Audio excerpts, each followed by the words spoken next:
À l'occasion, il survient qu'on prenne une photo et qu'on aurait aimé avoir un arrière-plan encore plus flou pour faire ressortir notre sujet, mais on a capté notre photo et malheureusement, des fois, on a peut-être ouvert un tout petit peu plus au niveau de notre ouverture et ça veut dire qu'on n'a pas simplement de précision dans notre photo. Or, au niveau de la retouche photo, on est capable donc de créer cet effet-là, d'avoir un arrière-plan qui est flou et aujourd'hui, je vais donc m'appliquer dans On-One Photo Raw à vous présenter et à aller vers un rendu qui va être comme ça, donc à flouter votre arrière-plan.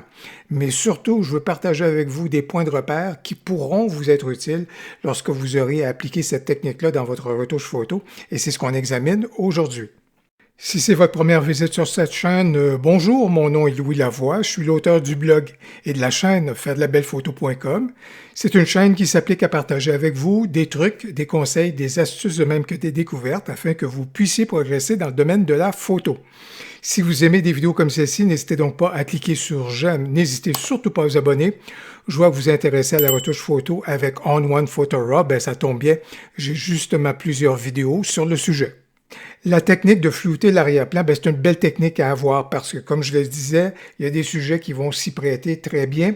Et dans ce cas-ci, je vais me tourner vers cette photo-ci parce que c'est une belle scène quotidienne de New York et je veux justement créer ce flou-là en arrière-plan de cette jeune promeneuse-là pour à ce moment-là permettre à mon personnage de se dégager un peu plus du décor. Ça va juste rajouter, je vous dirais, à l'espèce de sérénité du moment. Alors, c'est ce que je vais m'appliquer à faire. Par contre, des fois, vous pouvez avoir un sujet qu'on est capable tout à fait d'isoler de l'arrière-plan et de rendre celui-ci de façon très floue, de façon très contrastée, avec un effet de bokeh très prononcé. Ça également, à ce moment-là, ça peut être très intéressant à maîtriser. Alors aujourd'hui, ce que je vais utiliser, c'est les outils dans On-One pour arriver à l'effet, mais sachez qu'en utilisant les mêmes outils ou d'autres outils, bien, vous allez peut-être être capable, pour un autre sujet qui s'y prêtera, à amplifier l'effet.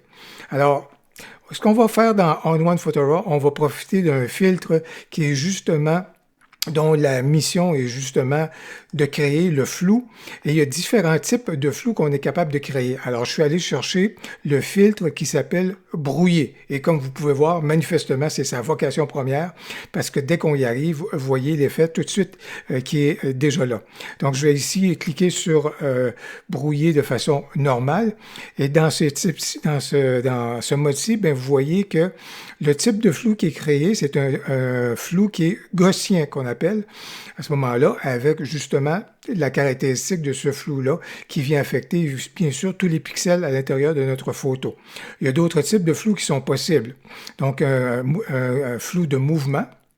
Alors, comme vous pouvez voir, c'est comme si vous aviez bougé votre caméra au moment de votre boîtier, au moment de la prise de photo. Vous avez exactement ce type de flou-là. Le filtre, pas le filtre, pardon, mais le flou radial, c'est un effet qui est super intéressant. J'ai déjà fait une vidéo en utilisant et en ayant recours justement au flou radial dans On-One. Pour certains sujets, ça s'y prête très bien. Moins dans ce cas ici, mais en tous les cas, il y a quelque chose qui est intéressant. Le flou de surface. Ça ici, ça va être, je pense qu'on va vraiment se tourner vers ce flou-là. Vous allez voir comment. Et le flou de boîte, c'est comme si on créait une espèce d'effet quadrillé, là, comme vous pouvez constater sur la photo. C'est particulièrement évident quand vous regardez évidemment les fenêtres, mais bien sûr juste ici le lampadaire. Donc voilà donc des types de flous qui nous sont proposés. Mais comme je le disais, moi, dans ce cas ici, un flou de mouvement, mais je vais peut-être aller davantage vers un flou de surface. Et ça donne une espèce d'effet de peinture, je vous dirais. Là. Vous voyez très bien que ça, c'est cela. Alors, qu'est-ce que je veux faire avec mon flou? C'est que je veux détacher mon arrière-plan de mon sujet.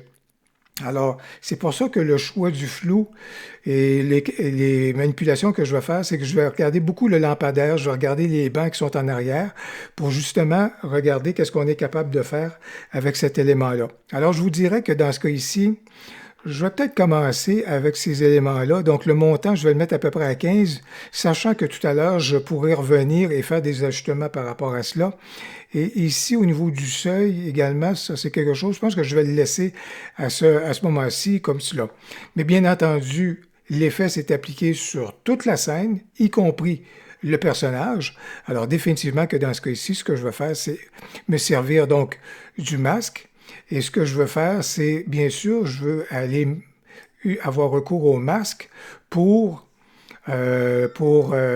évidemment, définir un peu plus là où est-ce que je veux que l'effet s'applique et là où est-ce que je veux pas qu'il s'applique. Au niveau de l'opacité, je vais le mettre à 100%. Et donc, dans ce cas ici, ce que je vais donc m'appliquer à faire, c'est donc choisir de soustraire l'effet au niveau donc de mon personnage. Je vais y aller quand même assez rapidement. Dans ce cas ici, la réactivité de On1 n'est pas tout à fait au rendez-vous parce qu'en même temps, je suis en train de tourner la vidéo. Donc, vous savez que, en général, c'est pour ça que les ressources de mon ordinateur sont sollicitées à 100% actuellement, mais vous voyez l'effet que ça donne. Je vais quand même y aller assez rapidement au niveau des jambes, justement. Alors, vous voyez que justement là, en créant un masque où est-ce que le personnage, lui, à ce moment-là, il est soustrait aux effets donc du flou, comme c'est là, ben, déjà, on vient de créer une certaine démarcation. Un petit conseil que je veux par contre faire, et puis évidemment, juste ici, on est capable d'afficher le masque en question. On va juste demander à On1 pour afficher la chose.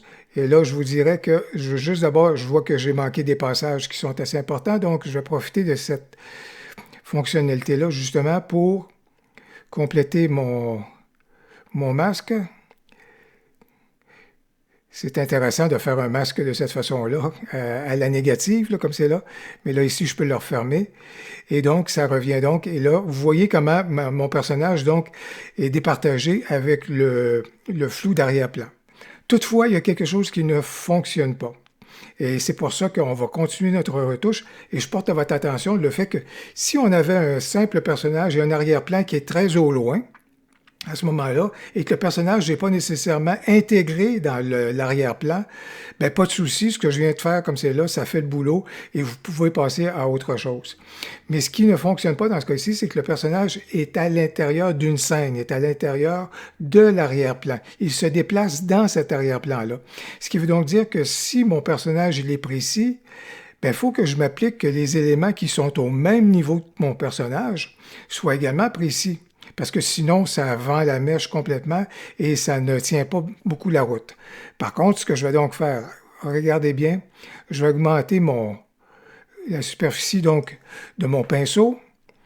Au niveau de l'opacité, par contre, là, je vais réduire tout ça puis je vais travailler à peu près aux 2/3 de sa puissance. Et ce que je vais m'appliquer à faire, donc, c'est qu'au même niveau, si mon personnage est au point, et la mise au point s'est faite sur mon personnage, ça veut dire que dans ce cas ici, à cette hauteur-ci, ben normalement, à ce moment-là, les éléments sont également, la mise au point s'est également faite à cette même distance-là. Je vais en profiter justement pour retoucher un peu mon personnage. Juste ici, c'est tout à fait correct. Et je vais également donc apporter quelque chose qui va être juste ici, toujours là, au même niveau que mon personnage. Si c'est comme c'est là, à ce moment-là, ça veut également dire que ces éléments-là seraient également précis. Ça, c'est beau pour cela. Des fois, on peut arriver aussi, puis peut-être en rajouter juste un tout petit peu au premier plan. Et je vous dirais que ce que je vais faire, également, je vais garder la même taille du pinceau.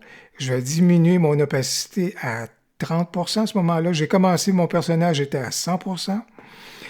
Après ça, à son niveau, je l'ai mis à 60%. Et juste devant, à ce moment-là, je vais l'amener à 30%. Ce qui veut donc dire que mon flou va se créer progressivement. C'est ce que je suis en train de faire comme c'est là. Pourquoi je n'ai pas utilisé un filtre gradué? C'est parce que je veux que mon personnage soit beaucoup plus précis à ce moment-là. Alors, c'est pour ça que je préfère travailler au pinceau, mais vous avez le choix, bien entendu, de l'effet que vous voulez et de la façon que vous voulez y arriver. Mais quand vous regardez tout cela ici, et peut-être qu'au premier plan, juste ici, seulement avec 30%, bien, ça va comme créer l'effet de façon, je vous dirais, progressivement, on va aller vers la précision, puis par la suite, on va retomber vers le flou. Alors, lorsque vous regardez tout cela, et si vous regardez, et si j'affiche à ce moment-là mon masque, comme vous pouvez voir, et ce qui est intéressant dans ce cas ici, mais je vais en profiter juste pour faire cela, pour vous le montrer. Ce qui est intéressant dans On1, c'est que vous voyez qu'il y a des teintes de gris. Alors, le noir, juste ici, représente donc quelque chose qui est à toute fin pratique à 100%. Le gris foncé Et des fois, j'ai repassé à certains endroits. Ben, à ce moment-là, se rapproche du 60%. Et juste ici, comme vous pouvez voir, ben, à ce moment-là, le gris plus pâle équivaut donc à 30% de l'effet donc du flou que je viens donc d'apporter. Alors, tant mieux, on a dans On1 Photo Raw un outil pour créer le flou. Et encore là, je pense que ce qui est important, c'est d'apporter celui-ci de façon minutieuse. Si on veut soustraire des éléments, donc de le faire de façon réaliste en fonction donc de la scène qui s'offre à nous. Si on veut amplifier un tout petit peu notre effet, bien sûr, il y a d'autres filtres qui peuvent nous rendre de précieux services et qu'on peut additionner à celui qu'on vient d'utiliser. Avant d'aller plus loin, je vais donc m'appliquer à copier le masque que j'ai créé à ce moment-là. Et quand je vais rajouter un autre filtre, en l'occurrence dans ce cas-ci, je pense que lueur pourrait nous être fort utile. Et si je le mets en mode normal, vous pouvez voir l'effet qui vient de s'ajouter. Bien entendu, je peux moduler un tout petit peu l'intensité de l'effet qui est là. Si je fais juste le désactiver et je fais juste activer, vous voyez ce que ça vient donc rajouter. Et ce que je vais faire, bien sûr, c'est qu'au niveau du masque, je vais coller le masque que j'ai utilisé précédemment.